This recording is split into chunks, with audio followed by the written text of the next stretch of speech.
तो hello everyone, यहाँ पे आज की वीडियो में आपसे बात करेंगे कि आपके किन किन कोर्सेज सेमेस्टर के रिज़ल्ट पब्लिक कर दिए गए हैं एसएल की तरफ से।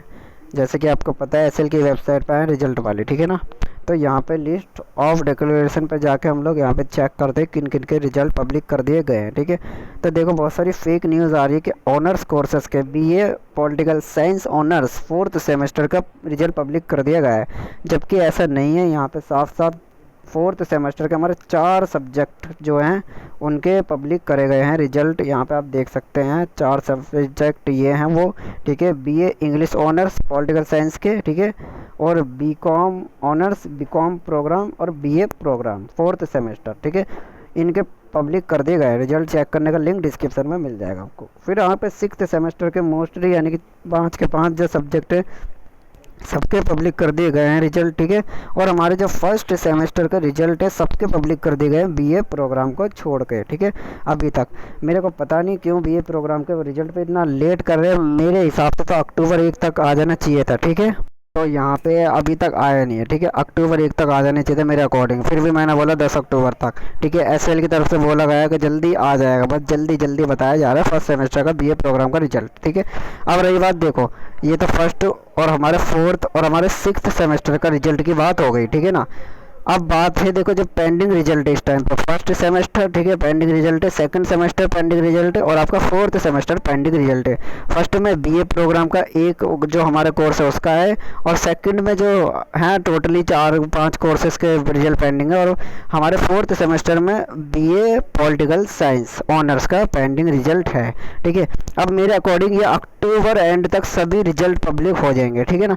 मे भी 20 अक्टूबर तक हो जाए, लेकिन अक्टूबर एंड में इसलिए बोल रहा हूँ ताकि कोई आपको टेंशन ना हो, ठीक है। तो आपको पता ही है कि हम लोग सबसे पहले बता देते हैं आपको जैसे ही जो भी इन्फॉर्मेशन मिलती है, ठीक है ना। तो आप 25 अक्टूबर तक आपको वेट करना पड़ेगा। दिवाली बाद में भी हो सकता है रिजल्ट पब्लिक हो जाए, बाकी अक्टूबर एंड तक हो जाना चाहिए, ठीक है। अब बात करते हैं देखो ईआर वाले स्टूडेंट और एबी वाले स्टूडेंट की, ठीक है। यहाँ पे बहुत ही आपको डिफरेंट एक चीज़ मैं बताना चाहता हूँ, और अगर आपको मेरी बात एग्री हो तो लाइक और प्लीज़ शेयर ज़रूर कर दीजिए इस वीडियो को ताकि सभी लोग समझ पाए, ठीक है। अब देखो बहुत सारे स्टूडेंट के में ए भी दे दिया है, ठीक है, और उन्होंने एग्ज़ाम दिया था, उस डेट पे जाके भी उन्होंने एग्ज़ाम दिया था। वो एसएल गए, ठीक है, एसएल में उन्होंने बोला ए भी दे दिया हमें और हमने एग्ज़ाम दिया था।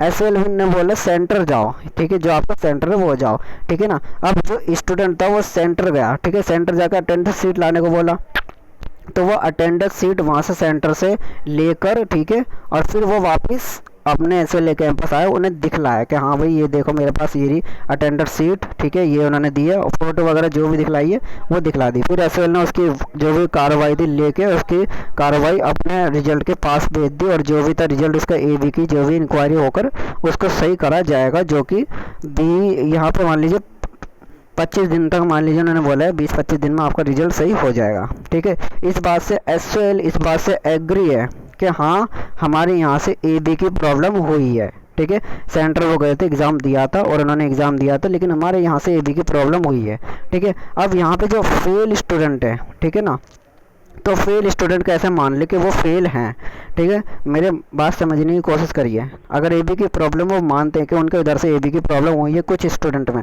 तो वो इतने ज़्यादा स्टूडेंट फेल कैसे हो सकते हैं ये भी सोचो। स्टूडेंट ये बोल रहे हैं मैंने एग्ज़ाम अच्छे से दिया था, बिल्कुल अच्छे से दिया था, मैंने पेपर बहुत लिखा था, ठीक है, लिखने के बाद भी किसी किसी को डी मिल रहा है, किसी किसी को सी मिल रहा है, ठीक है, अच्छे से लिखने के बाद भी सी डी मिल रहा है, सी % यानी कि जो भी होता है ग्रेड पॉइंट उसके अकॉर्डिंग सी और डी मिल रहा है, ठीक है। और उन्होंने पेज भरे पूरी मान लीजिए जो कि है 25 पेज भर दिए, 30 पेज भर दिए, ठीक है ना। भरने का मतलब नहीं बोल रहा, लिखने की बात है, ठीक है, लिख दिया उन्होंने, अच्छे से लिखा है पेपर, लेकिन फिर भी बहुत से स्टूडेंट को फेल कर दिया गया है, ठीक है।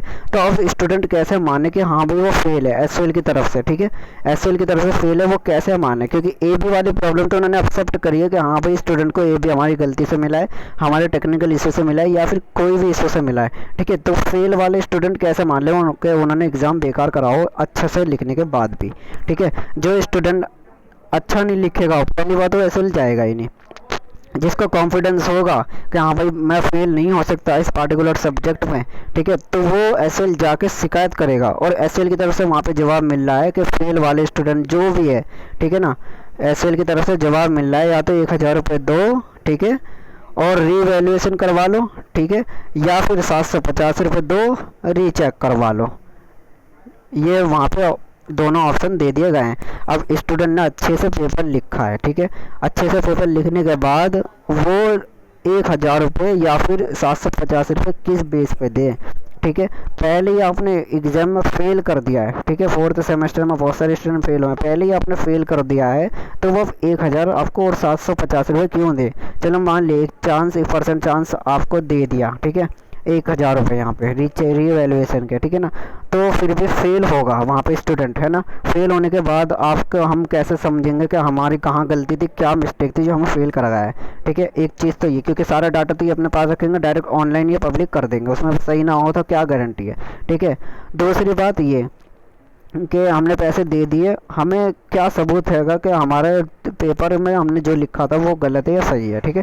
तो ना वो फोटोकॉपी देंगे ना वो कुछ देंगे, बस आपको 1 महीने के अंदर पब्लिक कर देंगे। 1000 रुपये देने के बाद भी 1 महीने का टाइम आपसे लेंगे, वो आपका रिजल्ट सही करने के लिए या फिर जो भी प्रॉब्लम है वो देखने के लिए, ठीक है। और फिर एडमिशन जब आपके शुरू होंगे, यहाँ पे आपके 5th सेमेस्टर के एडमिशन शुरू होंगे, तो उन 5th सेमेस्टर के एडमिशन की फ़ीस में भी आपसे चार्जेस लिया जाएगा एफ़ का, ठीक है ना, एफ़ वाले स्टूडेंट का, ठीक है। जो भी चार्ज होता है वो लिया जाता है, एफ़ जिसके लिए भी आया है एग्जामिनेशन चार्ज का लिया जाएगा। तो वो एग्जामिनेशन चार्ज भी क्यों दे, मान लो 1000 रुपये भी दे रहा है बंदा, ठीक है, फिर एग्जामिनेशन चार्ज भी दे रहा है यार एक बंदा, मतलब बिल्कुल ही इन्होंने एक तरीके से इसका बिजनेस बना रखा है। मेरे अकॉर्डिंग एसएल की तरफ से ये बिजनेस बना हुआ है कि स्टूडेंट्स को फेल कर दो, ना कोई ऑब्जेक्शन उठेगा, ना कोई कार्रवाई होगी, डायरेक्ट फेल कर दो, 1000 रुपये देता है, वरना तो एडमिशन में वो वसूल कर ही लेंगे, एडमिशन में जो होंगे वसूल कर ही लेंगे, उनके जो भी 500-600 रुपये निकलेंगे, ठीक है। तो ये यहाँ पे ऑप्शन रखा गया है, ठीक है। अब आपको मेरे को सपोर्ट करना होगा, बिल्कुल ही मैं आपसे रिक्वेस्ट करता हूँ कि जो भी आपके कांटेक्ट में यूट्यूबर है, बड़े से बड़ा छोटे से छोटा, सबको मेरी ये बात आप समझाओ, और डिस्क्रिप्शन में मैसेज लिखा हुआ है उस मैसेज को भी पढ़ो, ठीक है, जिसमें आपके लिए डिमांड रखी गई है, जो भी फेल स्टूडेंट है, ठीक है ना, फेल स्टूडेंट के लिए डिमांड रखी गई है कि ऐसे ही जो भी चीज़ है वहाँ पे जो प्रोसेस बताया उसे फॉलो करो, और मेल कर दो आप जो भी एसओएल का कॉन्टैक्ट है। मे भी मेरे हिसाब से अगर हम सभी सपोर्ट करेंगे तो कुछ ना कुछ वहाँ पे आपको सोल्यूशन देखने को मिलेगा। इस वीडियो को ज़्यादा से ज़्यादा शेयर ज़रूर कर दीजिए, लाइक करो मत करो, कमेंट करो मत करो, सब्सक्राइब करो या मत करो, लेकिन शेयर ज़रूर कर दीजिए। Thank you.